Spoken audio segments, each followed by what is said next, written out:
নমস্কার বন্ধুরা, তোমরা সবাই কেমন আছো? আজকে আমি চলে এসেছি তোমাদের সাথে একটা পটলের রেসিপি নিয়ে। আজকে তোমাদেরকে আমি করে দেখাবো ডিম পটলের দোরমা। ডিম পটলের দোরমা করার জন্যে পটলগুলোকে আগে ভালো করে উপর থেকে চেঁচে নিতে হবে। এখানে কিন্তু পটলে খোলা ছাড়ালে হবে না। পটলের উপর থেকে হালকা করে চামচ অথবা ছুরির সাহায্যে পটলের খোলাটাকে চেঁচে নিতে হবে।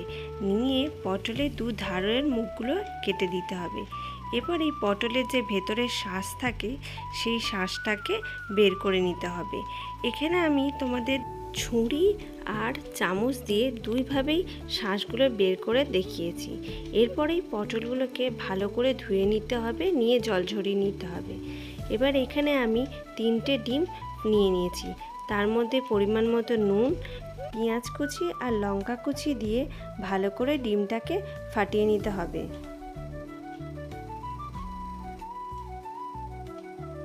এরপরেই ওই পটলের মধ্যে ফাটানো ডিমটাকে এক এক করে দিয়ে দিতে হবে।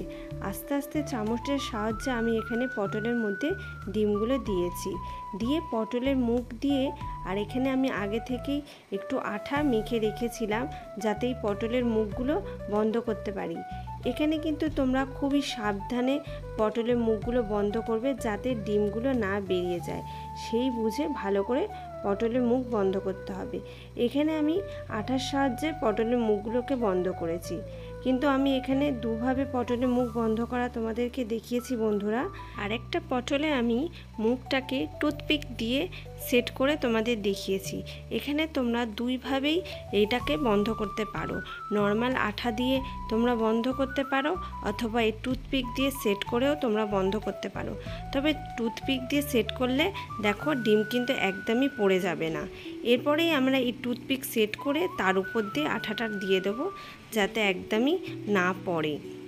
এভাবেই আমি একে একে সবগুলো পটলগুলো মুখগুলো সেট করে নিয়েছি। এবারে আমাদের রান্নার জন্য কিছু মশলা আমরা এখানে নেব, যেমন হলুদ, লঙ্কা, জিরে, ধনে, কাশ্মীরি লঙ্কা আর নুন। পরিমাণ মতো সবগুলো মশলায় নিয়ে আমি একটু জল দিয়ে 10 মিনিটের জন্য ভিজিয়ে রেখেছি। এরপরেই কড়াতে তেল দিয়ে ভালো করে তেলটাকে গরম করে নিতে হবে। তেল যখনই গরম হয়ে আসবে তখনই ওপর থেকে একটু নুন ছড়িয়ে দেবে, আর আস্তে আস্তে পটলগুলোকে তার উপরে দিয়ে দেবে। এখানে আমার পটল দেওয়াতেই একটা পটল থেকে ডিম একটু বেরিয়ে গেছে, কোনোভাবে হয়তো সেটা ঠিকঠাক সেট হয়নি, ওই জন্য।